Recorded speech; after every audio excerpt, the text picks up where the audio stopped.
Eu nunca pensei que estaria sozinha no funeral do meu próprio marido. 30 anos de casamento. E quando o momento que deveria ter unido nossa família chegou, me vi cercada por estranhos oferecendo condolências vazias, enquanto meu próprio filho não estava em lugar nenhum. A manhã começou como qualquer outro dia que se tornou rotina nos últimos 6 meses, acordando com o som das máquinas que mantinham Roberto respirando, o cheiro de antisséptico que havia substituído a colônia que ele costumava usar, o peso das decisões que eu nunca quis tomar sozinha. Mas esta manhã era diferente. Esta manhã, eu acordei viúva.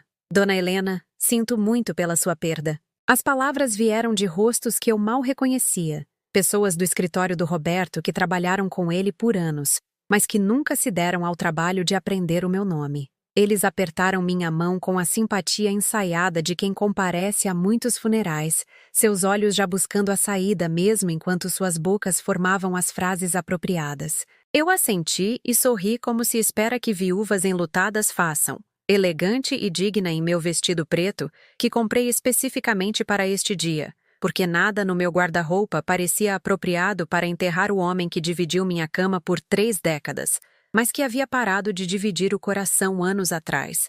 O tecido era duro e estranho contra a minha pele, como vestir o luto de outra pessoa. Mas a cada aperto de mão, a cada abraço desajeitado, a cada sussurro de "ele era um bom homem", eu me pegava procurando na multidão o único rosto que mais importava. Onde estava Daniel? Onde estava meu filho? O agente funerário? Um homem magro com olhos gentis que me guiou pelas decisões impossíveis da última semana, continuava olhando em direção à entrada com a expressão esperançosa de quem entendia que famílias deveriam se reunir em momentos como este. "Talvez seu filho esteja atrasado?" ele sugeriu gentilmente, ajustando os arranjos de flores com precisão nervosa. "Talvez", eu respondi, embora nós dois soubéssemos que a ausência de Daniel não era uma questão de trânsito ou de horário. Era sobre a distância que havia crescido entre nós como um câncer próprio, um que vinha em metástase por anos, enquanto eu fingia que estava tudo bem. O culto seguiu sem ele. O pastor João proferiu um elogio que pintava Roberto como um marido e pai devotado, palavras que pareciam ficção lida em voz alta para um público que sabia melhor. Ele falou da dedicação de Roberto ao trabalho, do seu amor pela família, da sua força ao enfrentar a doença terminal. Cada palavra era tecnicamente verdadeira, mas de alguma forma perdia a essência de quem meu marido realmente tinha sido. Distante, crítico, emocionalmente indisponível de maneiras que moldaram toda a nossa dinâmica familiar. Sentei-me no primeiro banco, sentindo-me mais sozinha do que durante todas aquelas noites em que a doença de Roberto me manteve acordada, monitorando sua respiração, ajustando seus travesseiros, segurando sua mão enquanto ele dormia em meio a uma dor que eu não podia imaginar. Pelo menos então, eu tinha um propósito. Pelo menos então, eu era necessária. Agora, cercada por uma igreja cheia de pessoas que voltariam às suas próprias vidas no momento em que a oração final fosse dita, senti o isolamento particular de ser a única pessoa que verdadeiramente lamenta a morte de alguém. Não porque Roberto tivesse sido perfeito, mas porque eu era a única que se lembrava de quem ele costumava ser, antes que a decepção e a doença o tivessem endurecido e transformado em outra pessoa inteiramente. Seu marido teve sorte em ter uma esposa tão dedicada, Dona Lúcia sussurrou enquanto apertava minha mão. Ela era um dos poucos rostos genuínos na multidão. Uma vizinha que havia trazido pratos prontos durante os piores dias de Roberto, e nunca havia feito perguntas invasivas sobre o porquê de meu filho nunca visitar. Eu queria dizer a ela que dedicação não parecia sorte na maioria dos dias. Parecia obrigação, como uma promessa que fiz a uma versão mais jovem de mim mesma que acreditava que o amor poderia superar qualquer obstáculo se você apenas se esforçasse o suficiente. Mas você não diz essas coisas em funerais, especialmente não para vizinhos gentis que estão tentando te confortar. O cemitério foi pior. O som mecânico do caixão sendo baixado à sepultura parecia anormalmente alto no silêncio que se seguiu às orações finais. Agarrei a única rosa branca que me deram para jogar sobre o caixão, suas pétalas macias contra a minha palma, e percebi que este momento, este adeus final, estava acontecendo sem a única pessoa que deveria estar ao meu lado. Daniel não estava apenas atrasado. Ele não viria de jeito nenhum. Depois que todos os outros saíram, Fiquei sozinha ao lado da sepultura recém-aberta, ouvindo o som distante do trânsito e o farfalhar das folhas nos velhos carvalhos que testemunharam milhares de cenas semelhantes. Os coveiros esperavam respeitosamente a uma distância, com suas pás prontas para completar o trabalho que selaria Roberto para sempre. Pensei em ligar para Daniel mais uma vez, mas meu telefone permaneceu em silêncio o dia todo, apesar das 3 mensagens que deixei na última semana. O pai está piorando. Os médicos dizem que não vai demorar. O funeral é quinta-feira às 10. Cada mensagem havia desaparecido no vazio que engoliu meu relacionamento com meu filho, deixando-me a me perguntar se ele ainda tinha o mesmo número de telefone. O silêncio que definiu os últimos anos do meu casamento não era nada comparado ao silêncio que me cercava agora. A raiva silenciosa de Roberto, seus suspiros de decepção, seu jeito de sair dos cômodos quando eu entrava, tudo isso tinha sido doloroso, mas ainda era presença. Ainda era o reconhecimento de que eu existia, mesmo que minha existência o decepcionasse. Mas a ausência de Daniel era diferente. Era um apagamento tão completo que eu poderia muito bem ter sido filha única que nunca deu à luz, uma mulher cuja árvore genealógica terminava com a sua geração, porque o galho que ela nutriu decidiu crescer em uma direção que não a incluía. Parada ali, na luz da tarde, cercada por flores que murchariam em dias e lápides que marcavam vidas que terminaram com mais dignidade e encerramento do que a minha parecia capaz de alcançar, percebi que a morte de Roberto não era apenas o fim do nosso casamento. Era o começo de uma solidão que eu não tinha certeza de como sobreviver. O homem de terno cinza apareceu como que do nada, seus passos silenciosos na grama do cemitério. Eu não o tinha notado durante o culto, mas algo em sua presença parecia ao mesmo tempo surpreendente e inevitável, como se ele pertencesse a este momento, embora eu não tivesse ideia de quem ele era. Dona Helena, ele disse baixinho, sua voz carregando o tipo de autoridade que fazia você prestar atenção mesmo quando estava perdida em seu próprio luto. Sinto muito pela sua perda. Olhei para ele, este estranho cujo rosto ostentava a expressão neutra de alguém acostumado a conversas difíceis. Ele tinha talvez uns 60 anos, com cabelo grisalho e roupas caras que sugeriam sucesso em qualquer profissão que exigisse que ele abordasse viúvas em túmulos. Obrigada, respondi automaticamente, embora algo em seu modo sugerisse que não era uma visita de condolências. Eu sou o Dr. Ricardo Menezes, ele continuou, tirando do bolso do paletó com cuidado deliberado. Eu era o advogado do seu marido. Há alguns assuntos que precisamos discutir sobre o patrimônio dele. Ele me entregou um envelope grosso, cujo peso era surpreendente contra a minha palma. Talvez pudéssemos nos encontrar em algum momento esta semana? Há coisas sobre a situação financeira do seu marido que podem vir a ser uma surpresa. Olhei para o envelope, meu nome escrito em sua superfície em uma caligrafia que eu não reconhecia. Que tipo de coisas, doutor? Menezes olhou em volta no cemitério, como se estivesse verificando se havia bisbilhoteiros, e então olhou de volta para mim com uma expressão que parecia carregar tanto simpatia quanto algo que poderia ter sido excitação.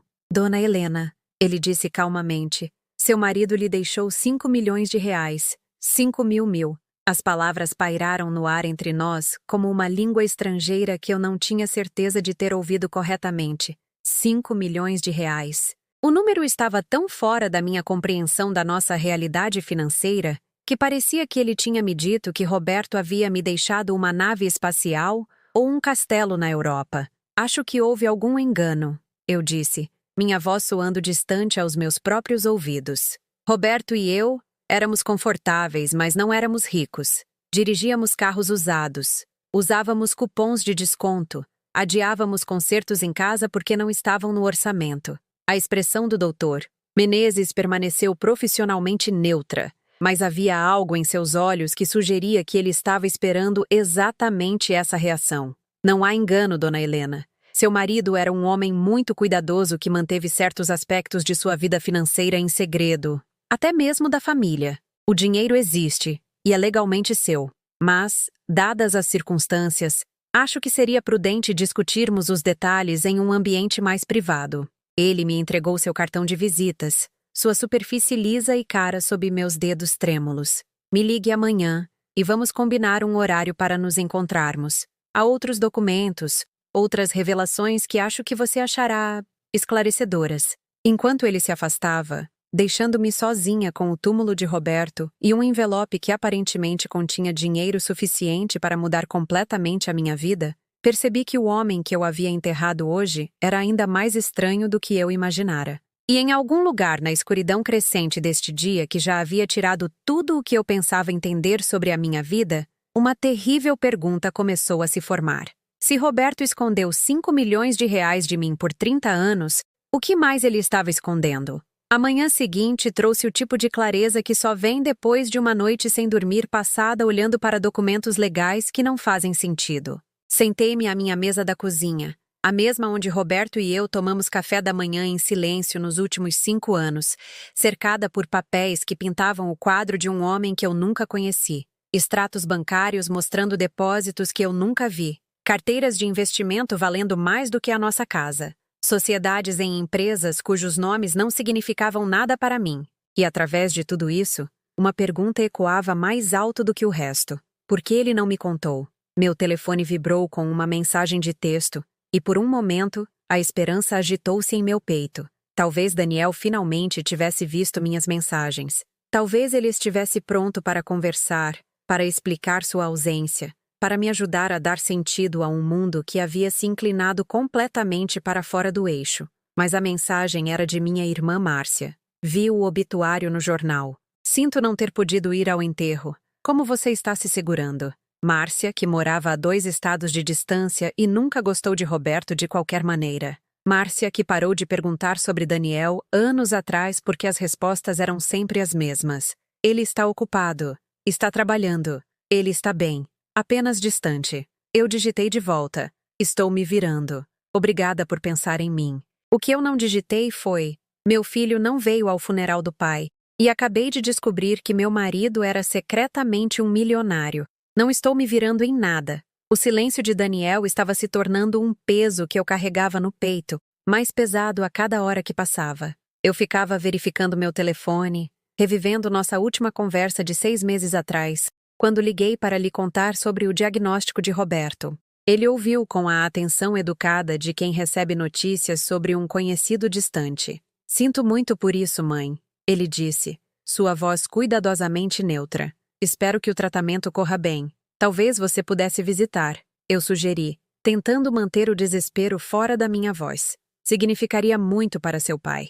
A pausa que se seguiu se estendeu o suficiente para eu entender a resposta antes que ele a dissesse. Você sabe como as coisas são complicadas entre mim e o pai. Não acho que minha presença ajudaria alguém. Complicado. Essa era a palavra de Daniel para os anos de crítica. Os padrões impossíveis. O jeito que Roberto lentamente convenceu nosso filho de que nada que ele fizesse seria bom o suficiente. Quando Daniel se formou no ensino médio com honras, Roberto se concentrou na única nota baixa que o impediu de ser o orador da turma. Quando ele entrou na faculdade, Roberto questionou se ele estava escolhendo o curso certo. Quando ele começou sua carreira, Roberto fez comentários sutis sobre o quanto os filhos de outras pessoas se tornaram mais bem-sucedidos. Eu tentei ser a ponte entre eles, explicando a Daniel que seu pai mostrava amor através de altas expectativas, dizendo a Roberto que seu filho precisava de encorajamento mais do que de crítica. Mas pontes se desgastam quando muito peso passa sobre elas, e, eventualmente, eu fui a única fazendo o esforço para manter a conexão. Daniel parou de ligar nos feriados 3 anos atrás, parou de visitar há 2 anos, e agora, quando a morte deveria ter proporcionado alguma oportunidade de reconciliação, ou pelo menos encerramento, ele ficou completamente afastado. A mágoa era familiar, mas agora estava misturada com outra coisa: raiva. Não apenas de Daniel por sua ausência, mas de Roberto por ter criado a distância que tornou essa ausência possível. Por 30 anos, eu observei meu marido minar a confiança do nosso filho, e eu disse a mim mesma que não era meu lugar interferir. Eu escolhi a paz em vez da proteção, e agora estava vivendo com as consequências. O encontro com o Dr. Menezes foi agendado para as 2 horas em seu escritório no centro, um prédio elegante com chão de mármore, e o tipo de luxo discreto que sussurrava sobre dinheiro sério. Eu vesti meu melhor vestido, o azul marinho que comprei para ocasiões especiais que se tornaram cada vez mais raras ao longo dos anos. Sua secretária, uma mulher eficiente com cabelo grisalho, Me ofereceu café enquanto eu esperava em uma área de recepção decorada com arte cara e flores frescas. Tudo sobre o lugar sugeria sucesso em uma escala que fazia minha modesta vida suburbana parecer pitoresca e pequena. Dona Helena, doutor. Menezes disse ao sair de seu escritório, estendendo a mão com o mesmo calor profissional que ele havia demonstrado no cemitério. Obrigada por ter vindo. Sei que isso deve ser esmagador. Seu escritório estava forrado de livros de direito e diplomas, janelas oferecendo uma vista da cidade que se estendia até o horizonte. Ele gesticulou para uma cadeira em frente à sua mesa de mogno, cuja superfície estava organizada com a precisão de alguém que controlava detalhes para viver. Eu revisei todos os documentos do seu marido.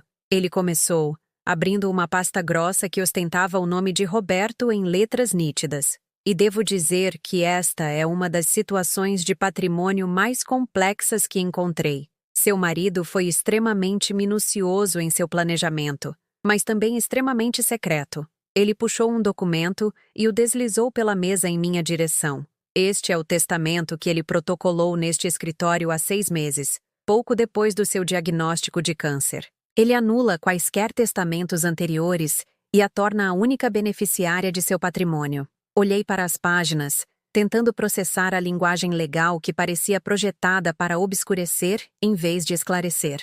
Única beneficiária? E Daniel? A expressão do Dr. Menezes mudou ligeiramente, tornando-se mais cautelosa. Seu filho não é mencionado neste testamento, Dona Helena. De acordo com estes documentos, seu marido optou por deixar tudo para você. As palavras me atingiram como água fria. Daniel não foi mencionado.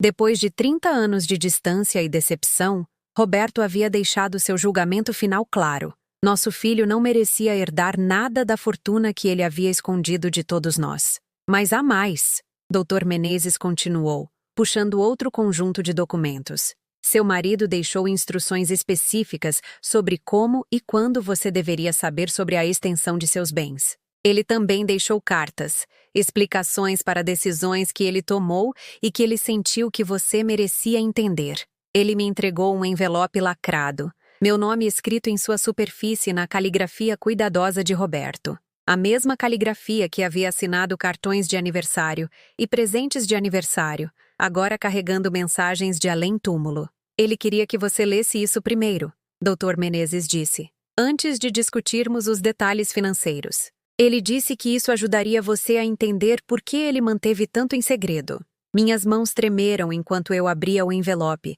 desdobrando páginas que pareciam pesadas com segredos que haviam sido carregados por muito tempo. A caligrafia familiar de Roberto preenchia as folhas, e enquanto eu começava a ler, senti o chão tremer sob mim mais uma vez. Helena, a carta começava, se você está lendo isso, então o câncer venceu. E você está finalmente descobrindo a verdade sobre a vida que construí enquanto tentava protegê-la de suas complexidades. Sei que você deve ter perguntas, e espero que estas palavras possam fornecer algumas das respostas que nunca tive coragem de lhe dar enquanto estava vivo.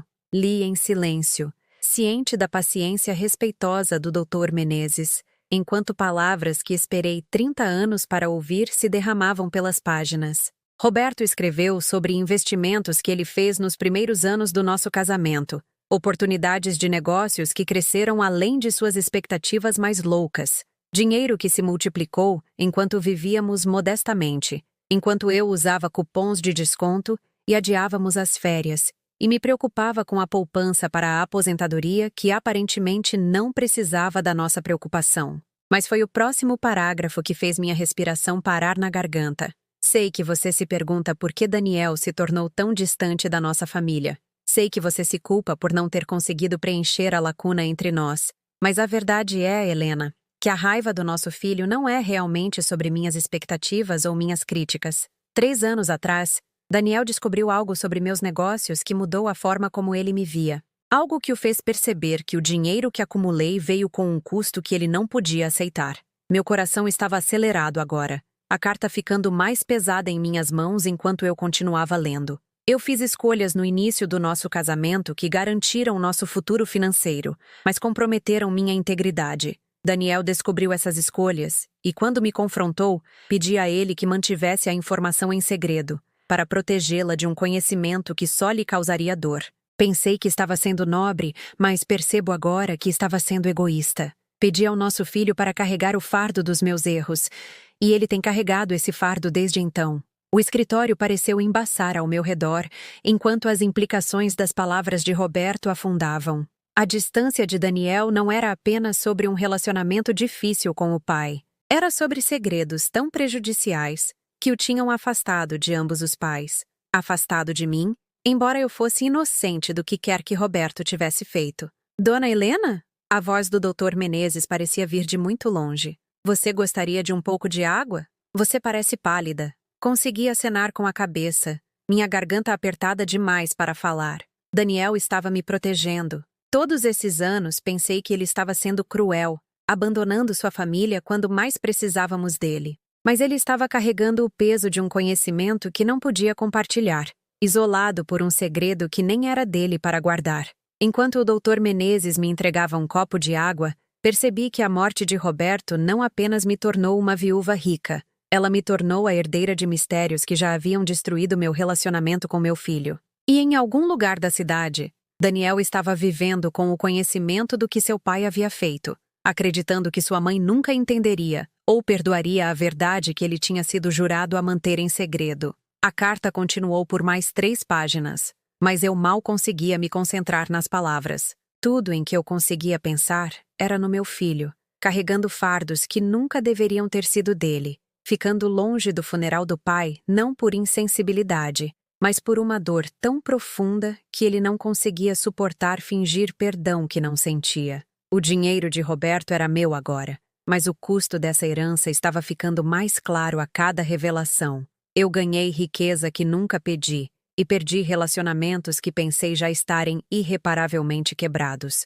Mas talvez, apenas talvez, entender a verdade pudesse ser o começo da cura de feridas que foram infectadas por segredos por tempo demais. Naquela noite, eu fiz algo que não fazia há mais de 1 ano. Dirigi até o apartamento de Daniel do outro lado da cidade. A carta de Roberto estava dobrada na minha bolsa, suas revelações queimando como uma marca contra a minha consciência. Mas eu precisava ver o rosto do meu filho quando lhe dissesse que eu finalmente entendia por que ele havia ficado longe. O complexo de apartamentos era um daqueles empreendimentos modernos com nomes como Jardins da Riviera ou Porto do Sol, que prometiam luxo, mas entregavam conforto padronizado. Daniel morava no bloco C, apartamento 237. Detalhes que eu havia memorizado de cartões de Natal que enviei que nunca foram reconhecidos e presentes de aniversário que desapareceram no silêncio. Fiquei parada na frente da porta por 10 minutos, antes de reunir coragem para bater, meu coração palpitando com a ansiedade particular que vem ao abordar alguém que deixou claro que não quer te ver. O corredor cheirava a temperos de cozinha e amaciante de roupas, sons de televisão e conversas vazando por paredes finas, evidência de vidas sendo vividas normalmente enquanto a minha parecia suspensa em crise. Quando a porta finalmente se abriu, o rosto de Daniel passou por uma série de expressões: surpresa, confusão e, em seguida, um vazio cuidadoso que reconheci como o olhar que ele usava quando era adolescente, quando estava encrencado e se preparando para a decepção. Mãe, ele disse, sem abrir mais a porta ou se afastar para me deixar entrar. O que você está fazendo aqui? Ele parecia mais velho do que eu me lembrava, embora tivesse sido apenas 6 meses desde a última vez que o vi. Havia linhas ao redor dos olhos que não estavam lá antes, e seu cabelo precisava ser cortado. Ele usava uma camiseta desbotada e jeans que sugeriam que ele estava em casa há um tempo, confortável em seu espaço, até que sua mãe aparecesse sem ser convidada em sua porta. Eu preciso falar com você, eu disse, tentando manter minha voz firme. Sobre o seu pai, sobre por que você não veio ao funeral. Algo piscou em seu rosto. Dor, talvez, ou raiva. Era difícil dizer porque ele tinha se tornado tão bom em esconder suas emoções de mim. Achei que deixei minha posição clara quando o pai ficou doente. Algumas coisas não podem ser consertadas só porque alguém morre. Eu sei sobre o dinheiro, Daniel. As palavras saíram apressadamente, desesperadas para romper a parede que ele havia construído entre nós. Eu sei sobre os negócios. Eu sei que você tem guardado segredos para me proteger. Seu rosto ficou completamente imóvel. O tipo de imobilidade que surge quando alguém está calculando quanto dano já foi feito e quanto mais pode estar por vir. Ele olhou para além de mim para verificar se algum vizinho estava ouvindo, e então finalmente se afastou para me deixar entrar em seu apartamento. O espaço era arrumado, mas impessoal, como um quarto de hotel onde alguém estava hospedado temporariamente por vários anos. Não havia fotos de família, nem lembranças pessoais que falassem de história ou conexão. A ausência de quaisquer fotos de Roberto e minhas parecia deliberada e pontual, como se Daniel tivesse tomado a decisão consciente de nos apagar de sua vida visível. "Quanto você sabe?" ele perguntou, sem me oferecer um assento ou o tipo de hospitalidade básica que deveria existir entre membros da família. Eu tirei a carta de Roberto da minha bolsa, desdobrando-a com mãos que haviam se acalmado desde o choque inicial de lê-la. "Eu sei que 3 anos atrás, você descobriu algo sobre os negócios do seu pai que mudou tudo. Eu sei que ele pediu para você manter segredo. E eu sei que é por isso que você tem se mantido longe de nós dois." Daniel riu, mas não havia humor no som. Era a risada amarga de alguém que estava carregando um fardo muito pesado para uma única pessoa suportar. "Foi isso que ele te disse? Que ele estava te protegendo?" Ele foi até a cozinha e serviu um copo de água para si mesmo, seus movimentos bruscos com raiva reprimida. "Mãe, você tem alguma ideia do que o pai realmente fez para ganhar todo aquele dinheiro?" Eu balancei a cabeça, sentindo-me como uma criança que estava prestes a descobrir que tudo o que ela acreditava sobre seus pais era uma mentira cuidadosamente construída. "Ele despejou pessoas", Daniel disse, sua voz inexpressiva com desgosto. "Famílias trabalhadoras que atrasaram as prestações do financiamento por causa de contas médicas ou perda de emprego. O pai comprava imóveis em dificuldade por uma ninharia e depois expulsava as famílias de casas onde viviam há gerações." As palavras me atingiram como golpes físicos, cada revelação pior do que a anterior. "Mas ele trabalhava com seguros", eu disse fracamente. "Ele processava sinistros. Esse era o emprego dele." Daniel continuou, sua raiva ficando mais forte agora que a verdade estava finalmente sendo dita em voz alta. O dinheiro de verdade dele vinha de um negócio paralelo que ele administrava com alguns investidores. Eles eram especializados em comprar financiamentos de bancos desesperados e depois acelerar os procedimentos de despejo. Ele ganhou milhões forçando pessoas a sair de suas casas. Afundei em seu sofá sem ser convidada, minhas pernas subitamente incapazes de suportar o peso desse conhecimento. O dinheiro que deveria garantir meu futuro foi construído sobre a destruição da segurança de outras famílias. Cada real naquelas contas representava a casa perdida de outra pessoa, os sonhos desfeitos de outra pessoa. Eu descobri por acidente, Daniel disse, sentado do outro lado, mas mantendo a distância de alguém que não confia na proximidade para curar velhas feridas. Eu estava ajudando-o com alguma papelada quando ele foi diagnosticado pela primeira vez. E vi os contratos, nomes, endereços, valores, dezenas de famílias, mãe, talvez centenas ao longo dos anos. Ele pegou o telefone e percorreu o que pareciam documentos salvos. A família Silva, 5 filhos com menos de 10 anos, perderam a casa porque o pai teve um ataque cardíaco e não pôde trabalhar por 6 meses. Os Souza, casal de idosos que atrasou porque o seguro não cobriria o tratamento de câncer da esposa. O pai não apenas comprou seus financiamentos, ele acelerou os despejos. Cada nome parecia um peso se instalando no meu peito. Não eram negócios abstratos ou transações impessoais.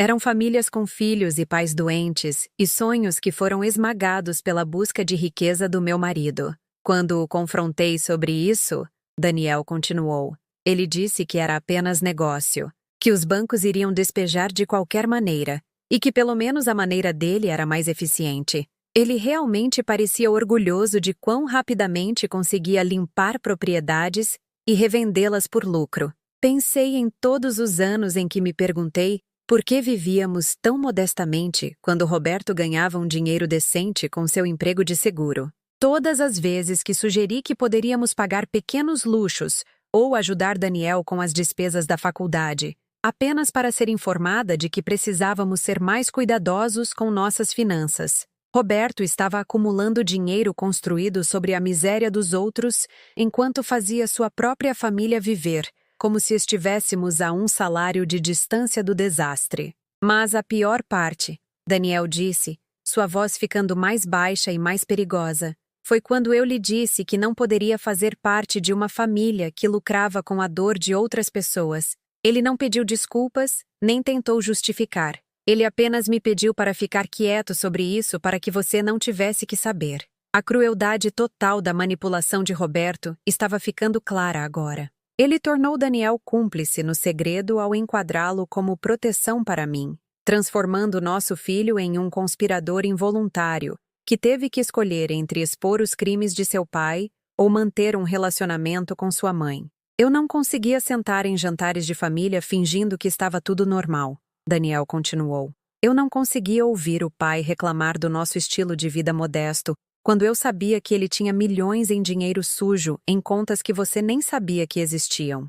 E eu não podia te contar a verdade, porque eu sabia que isso te destruiria. Então você escolheu ficar longe de nós dois, eu disse, finalmente entendendo a posição impossível em que Roberto colocou nosso filho. Eu escolhi ficar longe dele, Daniel corrigiu. Ficar longe de você foi um dano colateral que eu não sabia como evitar. O apartamento parecia pequeno demais de repente, o ar muito rarefeito. Olhei em volta para este espaço estéril, onde meu filho estava vivendo em exílio autoimposto, punindo-se por crimes que não havia cometido, enquanto tentava me poupar da dor que eu teria que sentir de qualquer maneira. Quando você ligou sobre o pai adoecendo, eu queria voltar para casa, Daniel admitiu. Mas toda vez que eu pensava em sentar naquela sala de hospital, ouvindo as pessoas falarem sobre que bom homem ele era, eu me sentia doente. Como você lamenta alguém que causou tanto sofrimento para se tornar rico? E o funeral, comecei a dizer.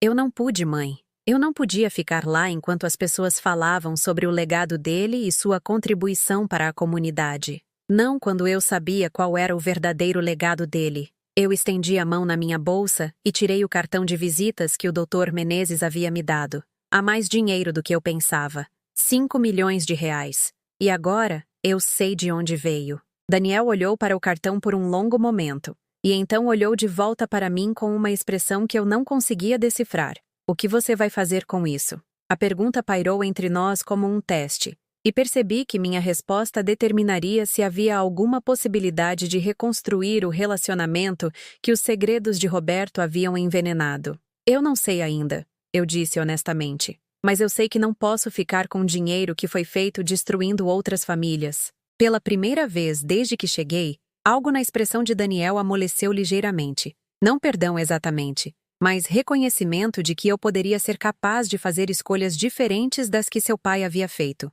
As famílias que ele despejou, eu disse. Você ainda tem os nomes delas? Daniel assentiu lentamente. Eu guardei cópias de tudo. Eu disse a mim mesmo que poderia precisar delas algum dia, mas não tinha certeza para o quê. Eu quero vê-las, eu disse. Todas elas. Eu quero saber exatamente o que seu pai fez e quem ele feriu. Enquanto eu me preparava para deixar o apartamento de Daniel naquela noite, percebi que descobrir a verdade sobre o dinheiro de Roberto era apenas o começo. Agora, eu tinha que decidir que tipo de pessoa eu queria ser com o conhecimento que não podia ignorar. E que tipo de mãe eu queria ser para um filho que estava me protegendo ao ficar longe. O peso de 5 milhões de reais parecia mais pesado agora que eu entendia seu verdadeiro custo. Mas talvez, apenas talvez, esse peso pudesse ser transformado em algo que trouxesse cura em vez de dano. A viagem de volta para a casa do apartamento de Daniel parecia uma viagem por um país estrangeiro, onde todos os pontos de referência haviam sido movidos, e as placas de trânsito escritas em uma língua que eu não conseguia entender. Cada esquina guardava memórias da vida que eu pensei estar vivendo. O supermercado onde eu cuidadosamente orçava nossas refeições semanais, enquanto Roberto acumulava milhões. O banco onde eu me preocupava com taxas de cheque especial, enquanto ele mantinha contas secretas. O pequeno restaurante onde celebramos aniversários com um orçamento que era completamente artificial. Quando cheguei à minha casa vazia, o peso de 30 anos de engano havia se instalado nos meus ossos como artrite, tornando cada movimento doloroso e deliberado. Sentei-me no meu carro na garagem por quase uma hora, olhando para a modesta casa de 2 andares que Roberto sempre alegou esticar nossos limites financeiros. Agora eu sabia que ela representava menos de 10% do que ele poderia ter pago, escolhida especificamente para manter a ilusão de luta de classe média que me mantinha grata por pequenas misericórdias e inconsciente de verdades maiores. Lá dentro, o silêncio era diferente do que tinha sido desde a morte de Roberto. Antes desta noite, era o silêncio do luto, pesado com a ausência de alguém que eu amei apesar de seus defeitos. Agora era o silêncio da traição, ecoando com as vozes das famílias cujos nomes Daniel tinha lido para mim como uma chamada de despossuídos. Abri meu laptop e passei as 3 horas seguintes pesquisando o negócio que Roberto havia construído nas sombras do nosso casamento. Empréstimos predatórios, fábricas de despejo, entidades corporativas com nomes inócuos como Sunlight Holdings e parceiros de desenvolvimento comunitário, que se especializavam em extrair o lucro máximo da desesperança humana. A internet estava cheia de histórias que correspondiam ao padrão que Daniel havia descrito. Famílias que atrasaram pagamentos devido a emergências médicas, perdas de emprego ou morte de um provedor principal, apenas para descobrir que seus financiamentos foram vendidos a investidores que aceleraram os procedimentos de despejo com eficiência implacável. Crianças forçadas a mudar de escola no meio do ano letivo. Casais de idosos despejados de casas onde viveram por décadas. Jovens famílias assistindo seu crédito ser destruído e seus futuros hipotecados para pagar a ganância de pessoas como meu marido. Eu encontrei uma matéria de jornal de 2 anos atrás sobre um militar veterano que perdeu sua casa enquanto se recuperava de ferimentos sofridos no Afeganistão. A fotografia mostrava-o em frente a uma casa modesta com sua esposa e 2 filhos pequenos, segurando um aviso de despejo. A casa havia sido vendida para a Sunlight Holdings por R$30. 00 ABAIXODOVALORDEMERCADOAB EDEPOISREVENDIDISEISMESEISDEPOISPORUMLUCRODER 30 Padimon abaixo do valor de mercado, e depois revendidas meses depois por UMLUCRODER 200 mil. O nome do veterano era Marcus Webb. De acordo com a matéria, ele havia atrasado os pagamentos após complicações de seus ferimentos militares exigirem hospitalização prolongada. Sua esposa estava trabalhando em 2 empregos para acompanhar as contas, mas a empresa de financiamento recusou-se a aceitar pagamentos parciais ou negociar um plano de pagamento modificado. Em vez disso, eles venderam o empréstimo para investidores que iniciaram os procedimentos de despejo imediatamente. Olhei para a fotografia até que os rostos embaçaram através das minhas lágrimas. Não eram estatísticas ou transações comerciais. Eram pessoas reais cujas vidas foram estilhaçadas para que Roberto pudesse acumular riqueza que ele nem sequer gastou. Dinheiro que ficou em contas rendendo juros enquanto crianças iam para a cama em abrigos para desabrigados e famílias se amontoavam nos quartos de parentes, deslocadas pelo homem que dividiu minha cama por 30 anos. A pior parte era a matemática. Calculei que se Roberto tivesse simplesmente investido seus ganhos legítimos de forma conservadora ao longo do nosso casamento, poderíamos ter vivido confortavelmente sem destruir a segurança de mais ninguém. O negócio de despejo não era sobre necessidade ou mesmo ambição razoável. Era sobre a busca de riqueza por si só, independentemente do custo humano. Naquela noite, eu fiz algo que não fazia desde a infância. Sentei-me no chão da minha cozinha e chorei até meu peito doer e minha garganta ficar rouca. Não as lágrimas dignas de uma viúva lamentando seu marido, mas os soluços feios e desesperados de alguém cuja compreensão de toda a realidade foi despojada e substituída por uma versão tão cruel que parecia uma piada prática feita por um universo malicioso. Pensei em ligar para minha irmã Márcia, mas o que eu diria? Que o homem em quem ela nunca confiou era ainda pior do que ela suspeitava? Que eu estava vivendo de dinheiro sujo por décadas sem saber? Que meu filho foi forçado a escolher entre me proteger e manter sua própria integridade? Pensei em ligar para Daniel de volta, mas nossa conversa terminou com a distância cuidadosa de 2 pessoas que haviam compartilhado um conhecimento terrível, mas que não tinham certeza de como transformar esse compartilhamento em reconciliação. Ele havia me dado os arquivos, cópias de contratos e avisos de despejo que documentavam a destruição sistemática da segurança de outras famílias por seu pai. Mas ele deixou claro que a informação por si só não seria suficiente para preencher a lacuna entre nós. Por volta da meia-noite, sentada na minha sala de estar vazia com os arquivos de negócios de Roberto espalhados pela mesa de centro, como evidência em um julgamento criminal, eu finalmente entendi por que Daniel ficou longe do funeral de seu pai. Não foi crueldade ou indiferença. Foi a única maneira que ele conseguiu manter sua sanidade enquanto carregava o conhecimento do que Roberto havia feito. Mas eu tinha algo que Daniel não conseguiu acessar durante os anos em que carregou esse fardo sozinho. Eu tinha o próprio dinheiro. 5 milhões de reais que poderiam ser transformados de um instrumento de dano em uma ferramenta para a cura, se eu conseguisse encontrar a coragem de fazer o que Roberto foi egoísta demais para tentar. O problema era que coragem parecia um recurso que eu havia esgotado. Por 30 anos, eu estive fazendo pequenos compromissos e aceitando pequenos enganos, dizendo a mim mesma que preservar a paz era mais importante do que exigir a verdade. Eu observei Roberto esmagar o espírito de Daniel com críticas e padrões impossíveis, e escolhi a harmonia em vez da defesa. Notei o sigilo sobre finanças e as respostas evasivas sobre seus negócios, e escolhi a confiança em vez da investigação. Cada escolha que fiz para evitar conflitos me preparou para este momento em que as apostas eram muito altas para a evitação e as consequências muito graves para a diplomacia.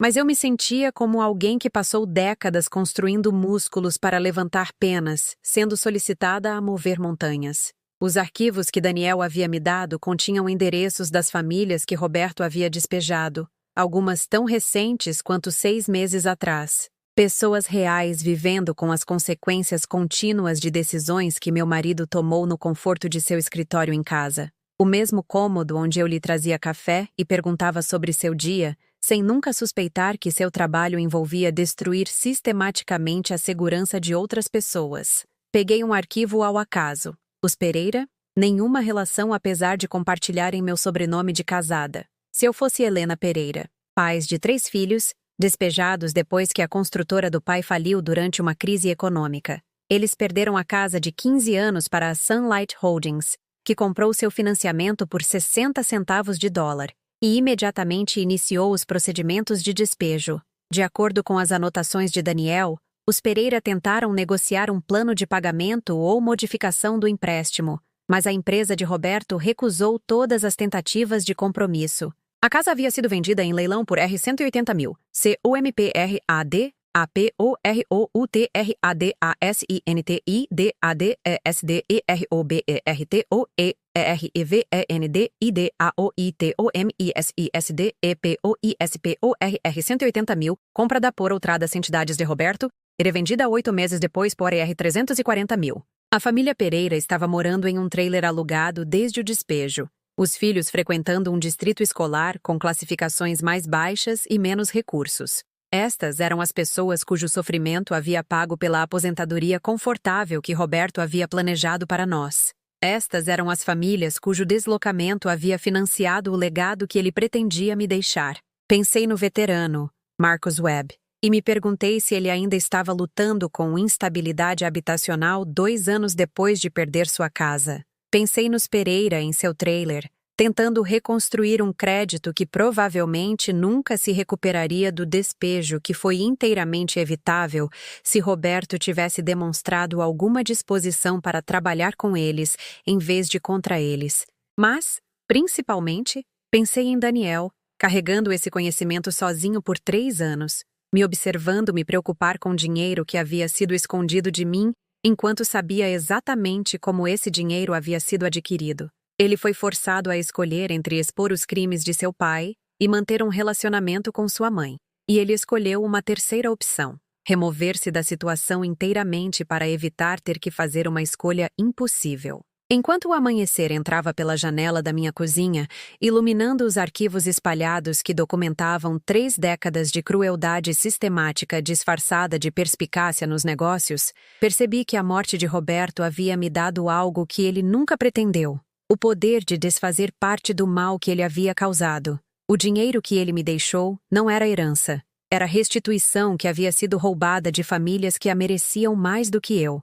E talvez, apenas talvez, devolvê-lo a elas pudesse ser o começo da cura de feridas que foram infectadas por segredos por tempo demais. Eu não tinha ideia de como encontrar essas famílias ou se elas aceitariam a ajuda da viúva do homem que destruiu sua segurança. Eu não tinha ideia se Daniel veria tais esforços como significativos ou se eles poderiam preencher a lacuna que a manipulação de seu pai havia criado entre nós. Mas pela primeira vez desde a morte de Roberto, eu tinha um propósito que parecia maior do que meu próprio luto. Eu tinha 5 milhões de reais que poderiam continuar o ciclo de dano que Roberto havia iniciado ou se tornar a ferramenta para algo que se aproximasse da justiça. A escolha era minha agora.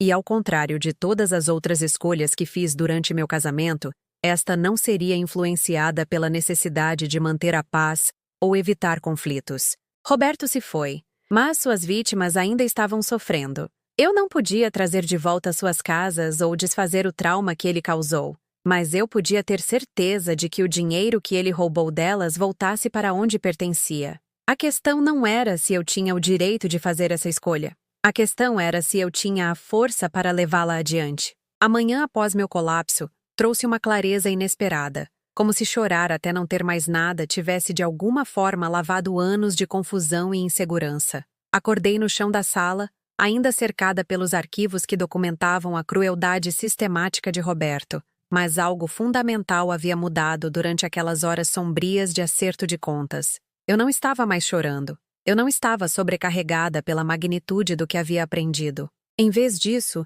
senti algo que não experimentava há décadas. Um senso de propósito que pertencia inteiramente a mim, não contaminado pela necessidade de agradar ou acomodar ou manter a paz com mais ninguém. Fiz café com mãos firmes e sentei-me à minha mesa da cozinha, não para lamentar ou desesperar, mas para planejar. Pela primeira vez desde a morte de Roberto, eu tinha uma visão clara do que precisava acontecer em seguida, e não tinha nada a ver com o que qualquer outra pessoa esperava de uma mulher recém-viúva. A primeira ligação que fiz foi para o escritório do Dr. Menezes. Sua secretária tentou agendar um horário para mais tarde na semana, mas insisti em falar com ele imediatamente sobre assuntos urgentes relacionados ao patrimônio de Roberto. Dona Helena! Sua voz familiar veio pelo telefone com preocupação profissional. Espero que você esteja se adaptando bem às informações que discutimos ontem. Sei que é muita coisa para processar. Eu preciso saber sobre a liquidação de bens, eu disse, cortando seu preâmbulo diplomático. Todos eles. Quão rapidamente os investimentos de Roberto podem ser convertidos em dinheiro? Houve uma pausa do outro lado. O tipo de silêncio que se segue a pedidos inesperados que fogem do comportamento normal do cliente. Posso perguntar o que você está planejando? Liquidar tudo de uma vez pode resultar em implicações fiscais significativas e perda de oportunidades de investimento. Estou planejando devolver o dinheiro às pessoas de quem Roberto o roubou, eu disse, surpresa com a firmeza da minha voz. Cada centavo que veio dos lucros de despejo precisa voltar para as famílias que ele deslocou. Outra pausa, mais longa desta vez. Dona Helena, eu entendo que você está de luto e talvez se sentindo culpada pelas práticas de negócios do seu marido, mas esse dinheiro é legalmente seu. O negócio de despejo, embora talvez moralmente questionável, era inteiramente legal. Você não tem obrigação de... Eu não estou pedindo aconselhamento jurídico sobre obrigações. Eu interrompi. Estou pedindo aconselhamento prático sobre logística. Você pode me ajudar a converter os bens em dinheiro? Ou eu preciso encontrar outro advogado? A mudança no meu tom deve ter transmitido que este não era um impulso movido pelo luto, mas uma decisão cuidadosamente considerada. Porque a resposta do Dr. Menezes se tornou mais focada e menos condescendente. Se a senhora está determinada a prosseguir, precisaremos ser estratégicos quanto ao momento e método de liquidação para minimizar as penalidades fiscais. Alguns dos investimentos têm implicações significativas de ganho de capital. Também devemos discutir a criação de uma estrutura de fundação, ou trust, que possa facilitar o processo de distribuição, enquanto a protege de potenciais complicações legais. Agendamos uma reunião para o dia seguinte para discutir os detalhes técnicos, Mas, ao desligar o telefone, percebi que a parte mais difícil não seria a logística financeira. Seria encontrar as famílias que Roberto havia ferido e convencê-las a aceitar a ajuda da mulher que foi casada com seu destruidor. Passei o resto da manhã criando uma planilha de cada família nomeada nos arquivos de Daniel, organizando-as por data de despejo, valor da perda e informações de contato atuais, quando disponíveis. A matemática do sofrimento humano disposta em colunas e linhas organizadas, cada entrada representando sonhos destruídos e segurança roubada. Alguns dos despejos eram recentes o suficiente para que encontrar endereços atuais fosse relativamente simples. Outros remontavam a mais de uma década, exigindo trabalho de detetive para rastrear famílias que podem ter se mudado várias vezes desde que perderam suas casas. Algumas das entradas mais antigas incluíam obituários, pessoas que morreram antes de ver qualquer justiça pelo que Roberto lhes havia feito. O telefone tocou por volta do meio-dia, interrompendo minha pesquisa. O nome de Daniel apareceu na tela, e por um momento, hesitei. Nossa conversa na noite anterior terminou de forma civil, mas não calorosa, com a distância cuidadosa de duas pessoas que compartilharam verdades difíceis, mas que não tinham certeza do que fazer com elas. Mãe, sua voz carregava uma qualidade diferente da que eu ouvia há anos. Não calor exatamente, mas algo que se aproximava de respeito. Eu estive pensando no que você disse ontem à noite, sobre querer ver todos os arquivos. Eu estive trabalhando com eles a manhã toda, eu disse, criando uma lista de famílias para contatar. Contatar para quê? Eu respirei fundo, sabendo que minha resposta começaria a reparar nosso relacionamento ou confirmaria a crença de Daniel de que sua mãe era ingênua sobre as realidades do mundo que seu pai havia criado. Para devolver o dinheiro a elas, eu disse. Todo ele, cada centavo que Roberto ganhou com o sofrimento delas. O silêncio que se seguiu se estendeu o suficiente para eu me perguntar se a ligação havia sido desconectada. Quando Daniel finalmente falou, sua voz carregava algo que eu não ouvia direcionado a mim há anos. Algo que poderia ter sido orgulho. Você está falando sério, ele disse. E não foi uma pergunta. Eu nunca estive mais séria sobre algo na minha vida. Você tem alguma ideia de quão complicado isso vai ser? Algumas dessas famílias podem não querer nada com o dinheiro do pai. Algumas delas podem não confiar em seus motivos. E algumas delas... Ele fez uma pausa, escolhendo suas palavras com cuidado. Algumas delas podem não estar em condições de serem ajudadas mais. Eu sei que não será simples, eu disse. Mas não fazer nada não é uma opção. Eu não posso gastar dinheiro que foi roubado de famílias em crise. Eu não posso construir uma aposentadoria confortável sobre a fundação da falta de moradia de outras pessoas. Daniel ficou em silêncio por mais um longo momento. Quando ele falou novamente, sua voz carregava uma qualidade que eu não ouvia desde que ele era criança. A esperança hesitante de alguém que tinha medo de acreditar que a decepção poderia não ser inevitável. Eu mantive registros mais detalhados do que os que eu te mostrei ontem à noite, ele disse. Nomes, endereços, circunstâncias familiares na época do despejo. Eu disse a mim mesmo que estava documentando os crimes do pai, caso um dia encontrasse coragem para expô-los. Mas, na verdade, acho que estava apenas tentando garantir que alguém se lembrasse dessas pessoas como seres humanos, em vez de transações comerciais. Eu quero ver tudo, eu disse, e eu quero a sua ajuda para encontrá-las. Minha ajuda? Pela primeira vez desde o diagnóstico de Roberto, ouvi algo na voz do meu filho que soava como o menino que costumava me ajudar a plantar jardins e assar biscoitos para novos vizinhos. O jovem que acreditava que os problemas podiam ser resolvidos com esforço e boas intenções, antes que seu pai lhe ensinasse que o mundo estava dividido em predadores e presas. Eu não posso fazer isso sozinha, Daniel. Eu não tenho suas habilidades de pesquisa ou sua compreensão do que essas famílias passaram. E, honestamente, eu fiz uma pausa, permitindo-me ser vulnerável de uma forma que eu não arriscava com ele há anos.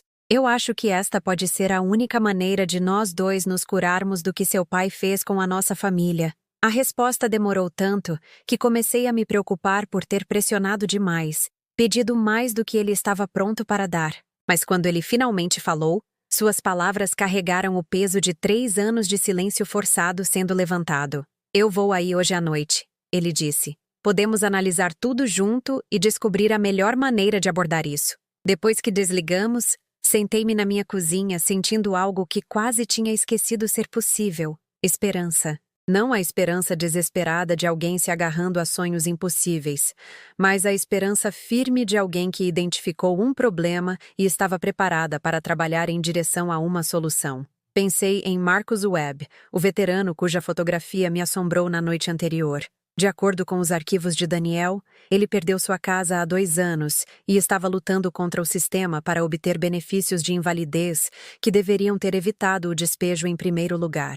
2 anos de instabilidade porque a empresa de Roberto se recusou a trabalhar com um homem que havia se ferido servindo seu país. Pensei na família Pereira em seu trailer. Crianças frequentando escolas que não podiam oferecer as oportunidades que mereciam, porque o crédito de sua família havia sido destruído por um despejo que poderia ter sido evitado com decência humana básica. Pensei em todas as famílias cujos nomes eu ainda não sabia. Pessoas cujas vidas foram interrompidas para que Roberto pudesse acumular riqueza que ele nunca gastou em nada significativo. O dinheiro nas contas não era minha herança. Era propriedade roubada que precisava ser devolvida aos seus legítimos donos. E pela primeira vez, desde que descobri a verdade sobre os negócios do meu marido, eu me senti capaz de ser a pessoa que poderia fazer isso acontecer.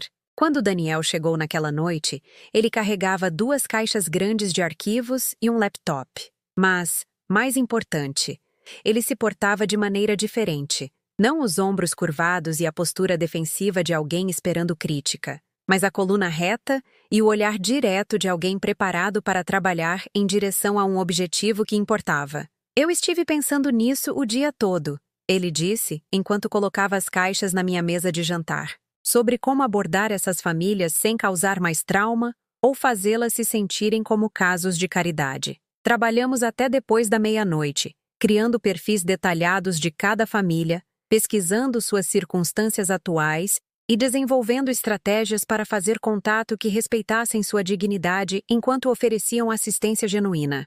Foi a primeira vez que Daniel e eu colaboramos em algo em mais de uma década e, apesar do assunto difícil, me peguei lembrando por que sempre tive orgulho de ser a mãe dele. Ele era metódico e compassivo, cuidadoso em pesquisar a situação atual de cada família antes de fazer contato, determinado a abordá-las como iguais, e não como vítimas. Sua raiva de Roberto havia se transformado em defesa protetora pelas pessoas que seu pai prejudicou. E, observando-o trabalhar, percebi que o homem que eu tinha medo de ter perdido ainda estava lá. Ele só estava esperando por uma causa digna de suas melhores qualidades. Vamos começar com os casos mais recentes, Daniel disse quando finalmente embalamos os arquivos para a noite. Famílias que ainda estão lidando com as consequências imediatas e podem precisar de ajuda com mais urgência. Ao se preparar para sair, Daniel parou na porta e olhou para mim com uma expressão que eu não via há anos. Não amor exatamente, mas algo que se aproximava de respeito e a possibilidade de que o amor pudesse ser reconstruído sobre esta nova fundação de propósito compartilhado. Você sabe que isso não vai ser fácil, ele disse. Algumas dessas pessoas podem rejeitar nossa ajuda ou questionar nossos motivos. E mesmo que tenhamos sucesso em devolver todo o dinheiro, isso não disfarça o trauma que o pai causou. Eu sei, eu disse, mas não fazer nada garante que as vítimas dele permaneçam vítimas para sempre. Pelo menos desta forma, estamos dando a elas a chance de recuperar algum controle sobre suas circunstâncias. Pela primeira vez em 3 anos, meu filho sorriu para mim com genuíno calor. Eu te busco amanhã de manhã às 9. Temos famílias para encontrar. A primeira família que contatamos foi a família Moraes, que perdeu sua casa há apenas 8 meses, quando a senhora Moraes precisou de cirurgia de emergência para uma apendicite rompida. De acordo com os arquivos de Daniel, eles atrasaram 3 pagamentos das prestações enquanto lidavam com contas médicas, e a empresa de Roberto iniciou os procedimentos de despejo imediatamente, em vez de aceitar o plano de pagamento proposto por eles. Daniel rastreou seu endereço atual, um apartamento apertado em um bairro onde as escolas estavam superlotadas e o supermercado mais próximo era uma vendinha de esquina que cobrava preços altos por necessidades básicas. Sentamos no meu carro em frente ao prédio por quase 1 hora, ambos nervosos em fazer contato com pessoas que tinham todos os motivos para desconfiar de qualquer pessoa ligada ao homem que destruiu sua segurança. E se eles baterem a porta na nossa cara? Daniel perguntou, expressando o medo que nos corroía desde que iniciamos este processo. Então vamos respeitar a decisão deles e seguir para a próxima família, eu disse, embora minhas mãos estivessem tremendo enquanto eu pegava a pasta contendo informações sobre o caso deles. Mas temos que tentar. A senhora Moraes atendeu a nossa batida com a expressão cautelosa de alguém que aprendeu a ser desconfiada de visitantes inesperados. Ela era mais jovem do que eu esperava, talvez 40, com olhos cansados e a particular cautela que vem de ter sua confiança traída por instituições nas quais você pensou que poderia confiar. Não estamos comprando nada, ela disse firmemente, já começando a fechar a porta. Senhora Moraes, meu nome é Helena Henderson, eu disse rapidamente. Eu era casada com Roberto Henderson, que trabalhou com a empresa que despejou a senhora da sua casa. Estou aqui porque quero ajudar a corrigir o que aconteceu com a sua família. A porta parou de se mover, e a senhora Moraes estudou meu rosto com a intensidade de alguém tentando determinar se este era outro golpe ou truque projetado para tirar vantagem da situação vulnerável de sua família. Que tipo de ajuda? Ela perguntou, sem abrir mais a porta, mas também sem fechá-la. Daniel se adiantou, sua voz gentil, mas confiante. Nós liquidamos os ativos do negócio de despejo e queremos devolver o dinheiro para as famílias que perderam suas casas. No caso da senhora, isso seria o suficiente para cobrir o valor que perderam, mais compensação pela interrupção que sua família sofreu. A senhora Moraes olhou para nós por um longo momento e então riu. Não com humor, mas com o reconhecimento amargo de alguém que ouviu muitas promessas que se revelaram mentiras. Certo, ela disse. E eu suponho que tudo que vocês precisam é das informações da minha conta bancária e do meu CPF para processar este presente generoso? Eu entendi seu ceticismo completamente. Depois do que a empresa de Roberto fez com a família dela, por que ela deveria confiar em alguém alegando querer ajudar? Mas também reconheci algo em sua expressão que me deu esperança. Por baixo da suspeita defensiva, havia um vislumbre da mesma esperança desesperada que senti quando o doutor Menezes me contou pela primeira vez sobre a herança. Não estamos pedindo nenhuma informação pessoal, eu disse. E entendemos se a senhora não quiser nos deixar entrar em sua casa. Mas poderíamos sentar no saguão lá embaixo e mostrar a documentação? Apenas para que a senhora veja que isso não é um golpe? Algo no meu tom deve tê-la convencido de que não éramos predadores típicos, porque, depois de mais um momento de consideração, ela acenou em direção à pequena área do saguão do prédio. 20 minutos depois, a senhora Moraes estava chorando enquanto olhava os documentos que Daniel havia preparado. Cópias dos documentos de despejo, prova dos lucros que a empresa de Roberto obteve com a perda de sua família e uma explicação detalhada de quanto dinheiro queríamos devolver a eles. 68 mil reais. Ela sussurrou, olhando para o valor que calculamos com base no valor perdido, mais compensação adicional por danos.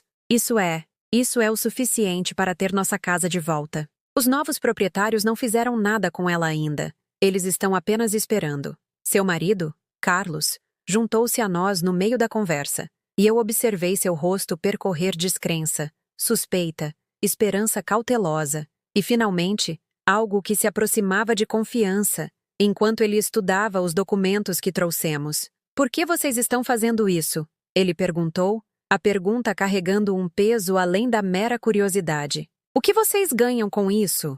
Foi Daniel quem respondeu, sua voz carregando a dor de alguém que foi forçado a observar a crueldade de seu pai por dentro. Meu pai construiu sua riqueza aproveitando-se de famílias em crise, ele disse. Quando descobri o que ele estava fazendo, isso destruiu meu relacionamento com meus dois pais, porque eu não podia fazer parte de uma família que lucrava com o sofrimento alheio. Agora que ele está morto, minha mãe e eu temos a chance de devolver o dinheiro para onde ele pertence. Carlos estudou o rosto de Daniel com a atenção cuidadosa de alguém que aprendeu a ler os motivos das pessoas para sobreviver. O que quer que ele tenha visto lá deve tê-lo satisfeito, porque sua postura relaxou ligeiramente. Como sabemos que isso é real? A senhora Moraes perguntou. Como sabemos que vocês não vão simplesmente desaparecer depois que dermos a vocês informações sobre nós. Eu estendi a mão na minha bolsa e peguei um dos cheques administrativos que o Dr. Menezes havia me ajudado a preparar. Um valor menor que eu podia me dar ao luxo de perder se esta família decidisse não confiar em nós, mas significativo o suficiente para demonstrar nossas sérias intenções. Este é um cheque de R$ 5.000, eu disse, estendendo o cheque. Considerem-no um pagamento inicial da nossa promessa, sem condições, sem a necessidade de nenhuma informação de vocês. Se decidirem não confiar em nós com o valor maior, fiquem com este dinheiro e considerem-no uma compensação pelo que a empresa do meu marido fez sua família passar. A senhora Moraes olhou para o cheque como se ele pudesse desaparecer se ela piscasse, e então olhou de volta para mim com uma expressão que eu não conseguia decifrar. Você está falando sério, ela disse. O mesmo tom que Daniel usou quando eu lhe contei pela primeira vez sobre meus planos. Você está realmente falando sério sobre isso. Eu nunca estive mais séria sobre algo na minha vida. Nas semanas seguintes, a notícia começou a se espalhar por meio de redes de famílias que foram afetadas pelas práticas de negócios de Roberto. A senhora Moraes contatou outras famílias que conheceu por meio de grupos de apoio para pessoas enfrentando despejo. E essas famílias contataram outras que conheciam que tiveram experiências semelhantes. Algumas estavam desconfiadas, convencidas de que qualquer oferta de ajuda tinha que ser uma armadilha. Outras estavam com raiva, não querendo nada com o dinheiro que vinha da mulher que foi casada com seu destruidor. Mas famílias suficientes estavam dispostas a confiar em nós para que começássemos a desenvolver um sistema para devolver a riqueza roubada. Daniel provou ser inestimável nessas conversas. Sua raiva óbvia das práticas de negócios de Roberto e sua disposição em reconhecer o dano que seu pai havia causado ajudaram a convencer as famílias de que não estávamos tentando comprar perdão ou absolvição. Estávamos simplesmente tentando devolver propriedade que nunca nos pertenceu legitimamente. A família Pereira, a que estava morando em um trailer desde que perdeu a casa, estava entre as mais difíceis de convencer. Quando os encontramos em seu endereço atual, o Sr. Pereira nos recebeu na porta com raiva mal controlada. Então a esposa finalmente descobriu o que o marido dela realmente estava fazendo. Ele disse, sua voz carregando anos de amargura acumulada. Fez você se sentir bem, viver de dinheiro roubado de famílias com crianças? Eu absorvi sua raiva sem me defender, entendendo que eu merecia a fúria que essas famílias precisavam expressar. Não, eu disse simplesmente. Me deixou doente. É por isso que estou aqui. Você acha que dinheiro conserta o que vocês fizeram conosco? Ele continuou. Você acha que um cheque apaga o fato de que meus filhos tiveram que mudar de escola no meio do ano? Que minha esposa teve um colapso nervoso por causa do estresse? Que estivemos vivendo em um trailer por 2 anos porque seu marido destruiu nosso crédito? Não, eu disse novamente. Dinheiro não conserta nada disso. Mas pode dar a vocês opções que vocês não têm agora, e definitivamente pertence a vocês mais do que a mim, a senhora. Pereira apareceu atrás do marido, seu rosto carregando a exaustão particular de alguém que estava lutando contra sistemas institucionais que não foram projetados para ajudar pessoas como ela. Quanto? Ela perguntou, cortando a raiva contínua do marido com praticidade direta. Daniel consultou seus arquivos. Com base no valor que vocês perderam e nos lucros obtidos com a revenda da sua casa, mais compensação por danos, calculamos que vocês têm a receber aproximadamente R$ 92.000. A raiva do Sr. Pereira vacilou, substituída pelo silêncio atordoado de alguém a quem foi dito que o fardo que estava carregando poderia finalmente ser levantado. 92.000, a Sra. Pereira repetiu, sua voz mal audível. Isso é o suficiente para ter uma casa de verdade novamente, em um bom distrito escolar. No mês seguinte, Daniel e eu desenvolvemos uma rotina que parecia mais significativa do que qualquer coisa que eu fiz durante 30 anos de casamento. Pesquisávamos famílias, fazíamos contato, fornecíamos documentação e transferíamos fundos para pessoas que haviam perdido a esperança de se recuperar do que a empresa de Roberto lhes havia feito.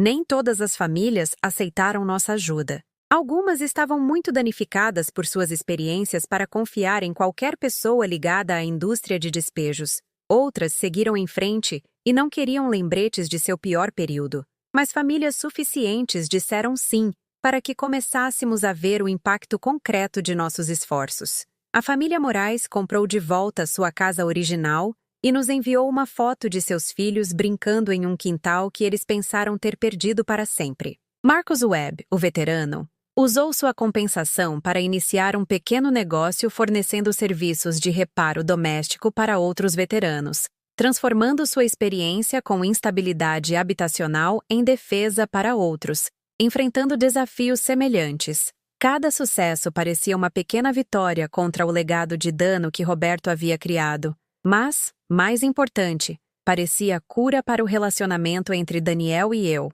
Trabalhar juntos em direção a um objetivo que importava nos lembrou de quem éramos, antes que a manipulação de Roberto nos separasse. Sabe, mãe? Daniel disse uma noite enquanto terminávamos de preparar documentos para outro contato familiar. Esta é a primeira vez em anos que me sinto orgulhoso de ser seu filho. As palavras me atingiram mais forte do que qualquer crítica que ele jamais ofereceu, carregando o peso do reconhecimento de que eu finalmente havia encontrado a coragem de ser a pessoa que ele precisava que eu fosse o tempo todo. Mas nós dois sabíamos que a parte mais difícil ainda estava por vir. Identificamos mais de 60 famílias que foram prejudicadas pelos negócios de Roberto, e algumas delas foram tão traumatizadas por suas experiências que abordá-las exigiria cuidado e sensibilidade extraordinários. O dinheiro estava disponível, a estrutura legal estava em vigor e nosso compromisso era absoluto. Mas a justiça atrasada não era apenas justiça negada. Era um dano contínuo que continuava a se agravar a cada dia que essas famílias passavam lutando com consequências que nunca mereceram. Estávamos correndo contra o tempo, a geografia e o dano acumulado de anos de traição institucional. Mas pela primeira vez desde a morte de Roberto, senti que estava lutando por algo, em vez de apenas sobrevivendo a algo. E isso, eu estava começando a entender, fazia toda a diferença no mundo. 6 meses após o início do nosso projeto de restauração, quando devolvemos dinheiro com sucesso a 37 famílias e estávamos nos preparando para contatar os casos restantes, Daniel descobriu algo nos arquivos de Roberto que mudou tudo o que pensávamos entender sobre o escopo de seus crimes. Mãe, você precisa ver isso, ele disse, sua voz carregando a mesma urgência tensa que tinha há 3 anos, quando ele descobriu pela primeira vez o negócio de despejo de Roberto. Eu encontrei outro conjunto de arquivos escondidos no computador do escritório dele em casa. Pastas protegidas por senha que eu não conseguia acessar até agora. Estávamos sentados na minha cozinha, cercados pela papelada familiar das famílias que estávamos trabalhando para ajudar, quando Daniel abriu seu laptop e me mostrou documentos que faziam os crimes anteriores de Roberto parecerem quase modestos em comparação. Ele não estava apenas despejando famílias individuais, Daniel disse, percorrendo planilhas que documentavam transações envolvendo centenas de propriedades. Ele estava trabalhando com uma rede de investidores para atingir deliberadamente bairros inteiros, derrubando o valor dos imóveis para que pudessem comprar várias casas por centavos de real. Os arquivos revelaram uma operação sistemática, que foi muito além do empréstimo predatório que já havíamos descoberto. Roberto e seus parceiros identificaram comunidades economicamente vulneráveis, áreas com altas concentrações de moradores idosos, pais solteiros, ou famílias vivendo de salário em salário, e implementaram estratégias projetadas para desestabilizar bairros inteiros. Eles compravam várias prestações em uma área-alvo, aceleravam os procedimentos de despejo para criar sinais visíveis de dificuldade econômica, e então usavam essa dificuldade para justificar ofertas baixas em propriedades vizinhas, cujos proprietários estavam em pânico com a queda do valor dos imóveis. Famílias que nem sequer estavam atrasadas nos pagamentos vendiam com perdas significativas porque foram convencidas de que seu bairro estava em colapso. Olhe para isto, Daniel disse, apontando para uma planilha rotulada Projeto de Desenvolvimento Beira Rio. Eles despejaram sistematicamente 12 famílias na mesma área de 6 quarteirões ao longo de 18 meses. Não porque essas famílias não podiam pagar, mas porque despejos em massa derrubariam o valor das propriedades restantes. Olhei para a tela, sentindo-me enjoada enquanto a verdadeira magnitude da crueldade de Roberto ficava clara. Não se tratava apenas de famílias individuais atrasando pagamentos durante emergências médicas ou perdas de emprego. Tratava-se de destruir deliberadamente comunidades inteiras para lucro, usando as casas das pessoas como armas contra seus vizinhos. O bairro Beira Rio, eu disse, reconhecendo o nome de reportagens que vi anos atrás. Aquela área que foi reurbanizada em condomínios de luxo. Eles derrubaram dezenas de casas e deslocaram centenas de famílias. Tudo de acordo com o plano do pai, Daniel disse, sua voz pesada com nojo. Ele e seus parceiros compraram as propriedades despejadas e então venderam o bairro inteiro para construtoras que demoliram tudo e construíram moradias caras que nenhum dos moradores originais podia pagar. A matemática dessa crueldade expandida era impressionante. Em vez de 60 famílias prejudicadas por despejos individuais, estávamos olhando para centenas de famílias cujas vidas foram interrompidas pela estratégia sistemática de desestabilização de bairro de Roberto. Casais de idosos forçados a vender casas onde viveram por décadas. Jovens famílias expulsas de comunidades onde seus filhos tinham amigos e suas redes de apoio existiam. Há mais bairros, Daniel continuou, abrindo arquivos adicionais. Pelo menos 4 outras áreas onde eles implementaram estratégias semelhantes. Estimativa conservadora, estamos falando de mais de 300 famílias que foram diretamente prejudicadas, mais todos os impactos secundários em empresas locais, escolas e organizações comunitárias. Sentei-me em silêncio, tentando processar a revelação de que meu marido não tinha sido apenas um agiota predatório. Ele havia sido um arquiteto da destruição comunitária em uma escala que afetou milhares de pessoas. Os 5 milhões de reais que eu pensei representar a extensão total de seus crimes eram aparentemente apenas o começo. De quanto dinheiro estamos falando? Perguntei, embora não tivesse certeza se queria ouvir a resposta. Daniel percorreu mais documentos, seu rosto ficando mais pálido, enquanto ele calculava o escopo dos lucros gerados pelos esquemas de destruição de bairro de Roberto. Com base nestes arquivos, estimo que o lucro total de todas as suas operações esteja entre 20 e 30 milhões de reais, ele disse. O dinheiro que você herdou foi apenas o que ele mantinha em contas em seu próprio nome. O resto está espalhado por várias entidades corporativas e sociedades de investimento. 20 a 30 milhões de reais. O número era tão grande que parecia abstrato, divorciado da realidade. Mas cada real representava um ato específico de crueldade. Uma família forçada a sair de sua casa, um bairro destruído, uma comunidade dispersa aos ventos para o lucro de pessoas que nunca teriam que viver com as consequências de suas ações. Precisamos encontrar tudo isso, eu disse, surpresa com a firmeza na minha própria voz. Cada centavo que veio da destruição dessas comunidades precisa voltar para as pessoas que perderam suas casas. A Daniel olhou para mim com algo que se aproximava de admiração. Mãe, isso vai exigir ação legal contra corporações e fundos de investimento.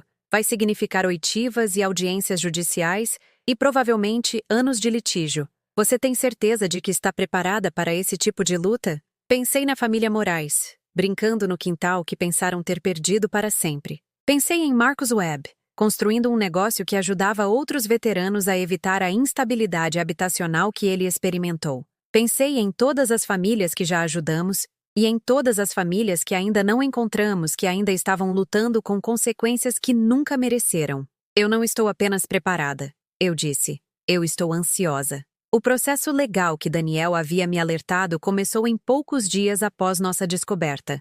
O doutor Menezes nos conectou com advogados especializados em fraude corporativa e recuperação de ativos.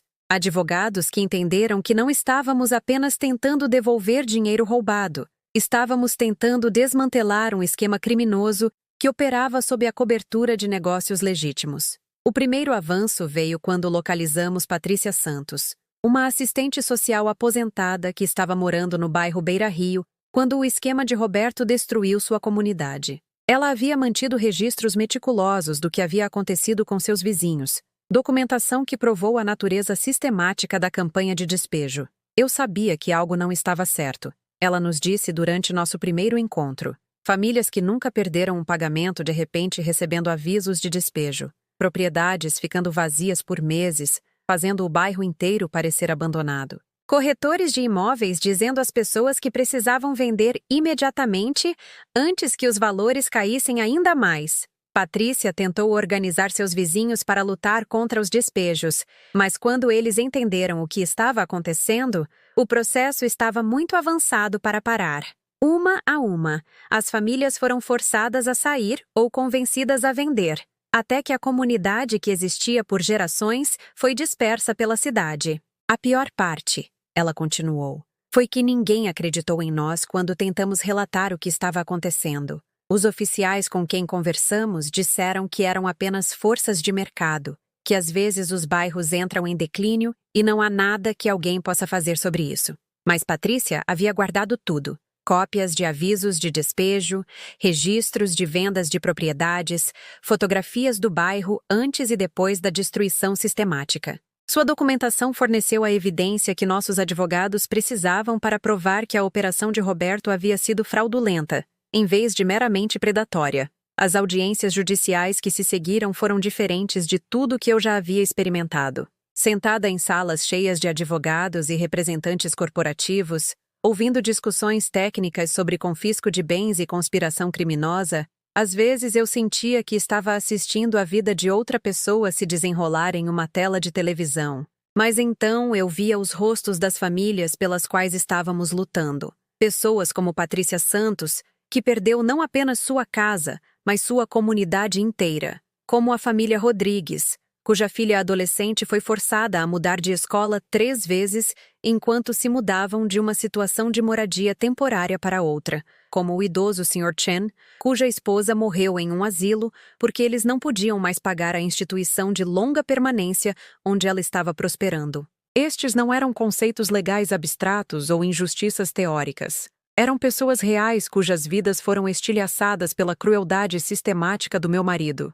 E cada dia que continuavam a lutar com consequências que nunca mereceram, era outro dia em que a justiça permanecia incompleta. O momento de avanço veio durante uma oitiva, quando um dos ex-sócios de Roberto, confrontado com evidências dos esquemas de destruição de bairro, concordou em cooperar com nossos esforços de recuperação de ativos em troca de redução da exposição legal. Seu marido era o estrategista, ele disse aos nossos advogados. Ele identificou os bairros-alvo, coordenou o cronograma de despejo, gerenciou os relacionamentos com as construtoras. Nós fornecemos financiamento e ficamos com uma porcentagem dos lucros, mas ele foi o arquiteto de toda a operação. Em semanas após essa oitiva, tivemos acesso a contas bancárias corporativas contendo mais de 18 milhões de reais em lucros dos esquemas de destruição de bairro de Roberto. Dinheiro que estava em contas de investimento, rendendo juros enquanto as comunidades que ele destruiu lutavam para reconstruir o que ele havia derrubado. Mas o momento mais satisfatório veio quando Patrícia Santos ligou para me dizer que famílias suficientes haviam recebido compensação para começar a reconstruir as redes comunitárias que os esquemas de Roberto haviam dispersado. Estamos organizando uma reunião de bairro, ela disse, sua voz brilhando com uma empolgação que eu não ouvi quando nos conhecemos. As famílias estão voltando para a área. As crianças estão se reconectando com amigos que não viam desde o deslocamento. Não é o mesmo que perdemos, mas é o começo da cura. Naquela noite, Daniel e eu sentamos na minha cozinha somando os números finais.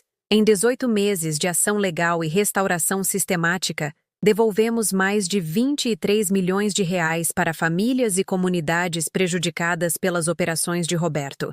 Mais importante, fornecemos a centenas de famílias os recursos de que precisavam para reconstruir a estabilidade que lhes havia sido roubada. Você sabe qual é a parte mais estranha? Daniel disse enquanto terminávamos nossos cálculos. Pela primeira vez desde que descobri os crimes do pai, eu não sinto vergonha de ser filho dele. Porque, independentemente do dano que ele causou, fizemos tudo humanamente possível para repará-lo. Olhei para o meu filho, este homem que carregou fardos impossíveis por anos, que se isolou para me proteger de verdades que eu precisava enfrentar, e percebi que o maior crime de Roberto não foi o roubo de dinheiro ou a destruição de comunidades. Seu maior crime foi a forma como envenenou os relacionamentos entre as pessoas que deveriam ter podido confiar umas nas outras acima de tudo.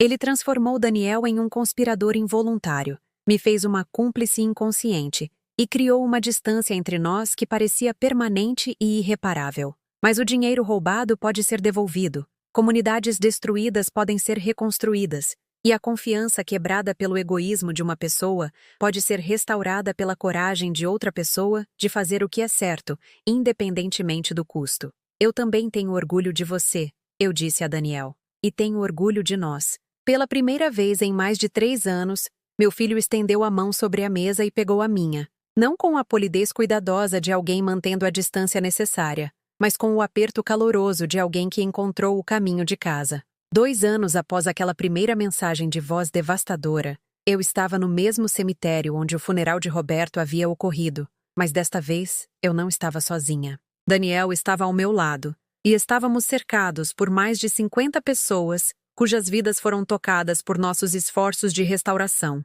Famílias que encontraram seu caminho de volta para a estabilidade. Crianças que estavam prosperando em escolas que pensaram ter perdido para sempre. Casais de idosos que recuperaram a dignidade que os esquemas de Roberto tentaram roubar. Patrícia Santos havia organizado o que ela chamou de Celebração da Cura, reunindo famílias de todas as comunidades que Roberto havia atingido. Não era um memorial para meu marido. O nome dele foi mencionado apenas de passagem, como o arquiteto do sofrimento que foi superado, em vez de uma pessoa a ser lamentada. 2 anos atrás, estávamos dispersos pela cidade, isolados e lutando, Patrícia disse, dirigindo-se à multidão reunida com a voz clara de alguém que aprendeu a ser ouvida, depois de ser silenciada por muito tempo. Hoje, estamos aqui juntos como prova de que comunidades podem ser reconstruídas, que a justiça atrasada não tem que significar justiça negada, e que, às vezes, a maior cura vem das fontes mais inesperadas. Eu ouvi suas palavras com a satisfação silenciosa de alguém que descobriu que a melhor maneira de honrar os mortos não é através do luto ou do perdão, mas através da determinação de garantir que seus fracassos não definam o futuro das pessoas que eles prejudicaram. Marcos Webb se aproximou de mim após a cerimônia, seus filhos brincando com outras crianças na grama do cemitério, enquanto seus pais falavam sobre reformas em casas que eles compraram de volta e negócios que iniciaram com o dinheiro da restauração. Dona Helena, ele disse, sua voz carregando o tom confiante de alguém cuja estabilidade foi restaurada. Eu queria que a senhora soubesse que minha empresa de construção conseguiu ajudar outras 12 famílias de veteranos a evitar o despejo, fornecendo reparos domésticos de emergência cobertos por seus benefícios de invalidez. Nada disso teria sido possível sem o que a senhora e Daniel fizeram. Estas eram as vitórias que importavam. Não apenas o dinheiro devolvido, mas os efeitos cascata da esperança restaurada se espalhando por comunidades que aprenderam que não precisavam aceitar a crueldade institucional como inevitável. A família Moraes se tornou amiga íntima ao longo dos meses de trabalho de restauração. Os filhos deles me chamavam de Vó Helena, e eles convidaram Daniel e eu para festas de aniversário e peças escolares, e todas as celebrações comuns que marcam a jornada de uma família de volta à normalidade. A senhora Moraes iniciou um grupo de apoio para famílias enfrentando despejo, usando sua experiência com nosso projeto de restauração para ajudar outros a navegar pelos complexos desafios legais e emocionais da instabilidade habitacional. O que a senhora nos ensinou, ela me disse naquele dia no cemitério, não foi apenas que o dinheiro poderia ser devolvido. Foi que as pessoas em crise merecem ser tratadas com dignidade e respeito, e não com exploração e manipulação. Enquanto a reunião diminuía e as famílias começavam a voltar para as comunidades que reconstruíram, Daniel e eu caminhamos lentamente em direção ao túmulo de Roberto. Era a primeira vez que qualquer um de nós visitava desde o funeral, e fiquei surpresa ao perceber que não sentia raiva do homem enterrado ali, apenas um tipo de tristeza distante por alguém que escolheu a riqueza em vez da humanidade e o poder em vez da conexão. Você acha que ele teria orgulho do que fizemos? Daniel perguntou, olhando para a lápide que ostentava o nome e as datas de Roberto, mas nenhum resumo significativo da vida que ele viveu. Eu acho que ele ficaria horrorizado, eu disse honestamente. Ele passou 30 anos acumulando dinheiro e poder, e nós o demos todo em 18 meses. Da perspectiva dele, jogamos fora tudo pelo que ele trabalhou. Que bom, Daniel disse com satisfação silenciosa, porque tudo pelo que ele trabalhou foi construído sobre o sofrimento dos outros. Ficamos ali por mais alguns minutos, Não em luto, mas em reconhecimento de que este capítulo de nossas vidas estava finalmente, completamente encerrado. O legado de Roberto não era a riqueza que ele acumulou ou as comunidades que ele destruiu. Era a família que ele quase perdeu por meio de sua manipulação e os relacionamentos que ele quase destruiu por meio de seus segredos. Mas seu legado também era a escolha que Daniel e eu fizemos de transformar seus fracassos na cura de outras pessoas, de usar as ferramentas de sua destruição para o trabalho de restauração. Eu recebi uma oferta ontem, Daniel disse enquanto caminhávamos de volta para o carro. Uma organização sem fins lucrativos que ajuda famílias enfrentando despejo quer que eu lidere o programa de defesa legal deles. O salário não é muito, mas é o suficiente para viver, e o trabalho seria semelhante ao que temos feito. Você vai aceitar? Perguntei, embora já soubesse a resposta pela empolgação em sua voz. Eu acho que os crimes do pai me ensinaram o que eu devo fazer com a minha vida, ele disse. Eu não posso desfazer o que ele fez, mas posso passar minha carreira garantindo que outras famílias não tenham que passar pelo que as vítimas dele experimentaram. O projeto de restauração mudou nós dois de maneiras que foram muito além da logística legal e financeira de devolver dinheiro roubado. Daniel descobriu uma vocação que deu significado às suas habilidades profissionais, enquanto eu aprendi que a pessoa que eu fui por 30 anos, passiva, complacente, ansiosa para evitar conflitos, foi uma escolha, em vez de uma característica inevitável. Eu passei décadas acreditando que manter a paz era mais importante do que exigir justiça, que manter a harmonia era mais valioso do que proteger os vulneráveis. Mas os últimos 2 anos me ensinaram que alguns tipos de paz são apenas silêncio diante do dano contínuo, e alguns tipos de harmonia exigem que outras pessoas absorvam o sofrimento para que pessoas privilegiadas possam permanecer confortáveis. A mulher que estava sozinha no funeral de Roberto, sobrecarregada pela traição e pelo abandono, tinha sido alguém que reagia às circunstâncias, em vez de moldá-las. A mulher que me tornei era alguém que entendia que a justiça não é algo que acontece com você, é algo que você cria por meio de escolhas e ações que priorizam o bem-estar de outras pessoas em detrimento do seu próprio conforto.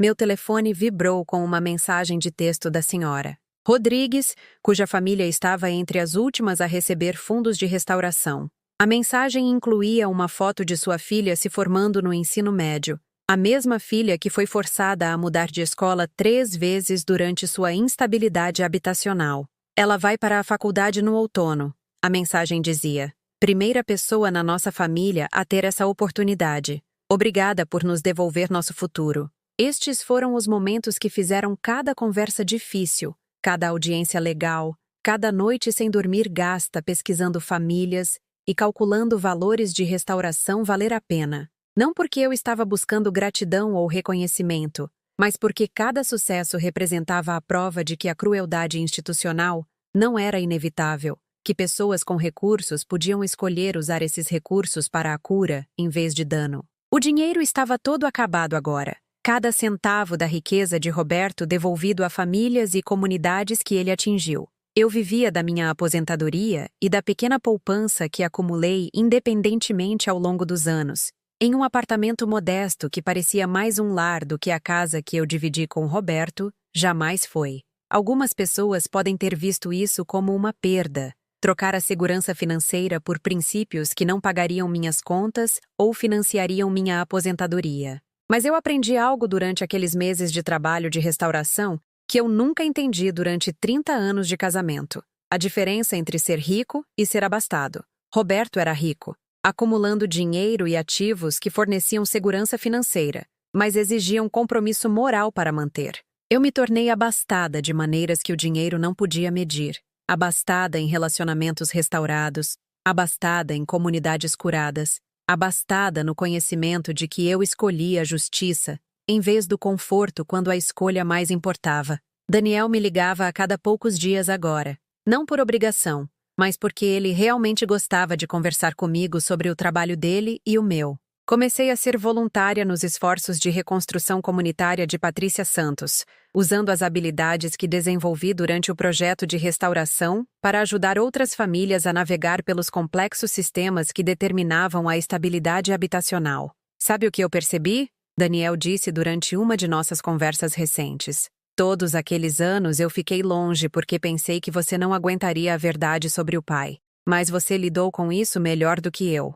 Você não apenas aceitou a verdade, você fez algo a respeito. O elogio significou mais para mim do que qualquer herança ou carteira de investimento jamais poderia, porque representava reconhecimento da pessoa cuja opinião mais importava.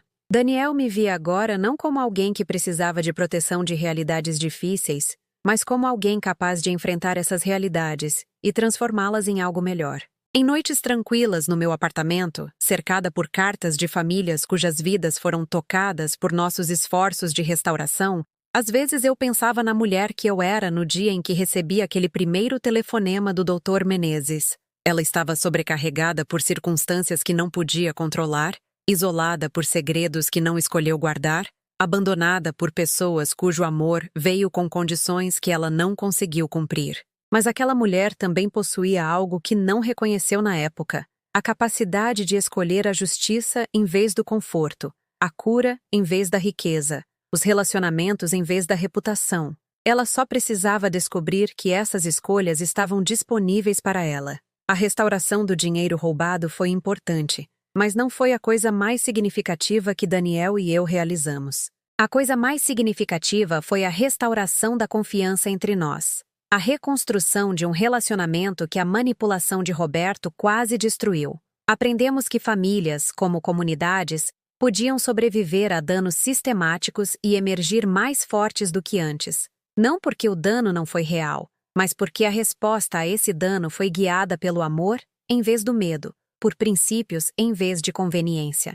Eu comecei como Helena Henderson, a viúva que herdou milhões sem entender seu custo. Eu me tornei Helena Soares. Eu peguei de volta meu sobrenome de solteira. A mulher que entendia que a verdadeira riqueza não é o que você acumula, mas o que você está disposta a abrir mão para se tornar a pessoa que você deve ser. E essa pessoa, eu finalmente aprendi, era alguém em quem se podia confiar com a dor alheia, alguém que podia transformar o sofrimento em cura, alguém que podia escolher a justiça mesmo quando a justiça era inconveniente. Roberto me deixou dinheiro, mas ele nunca pretendeu me deixar poder.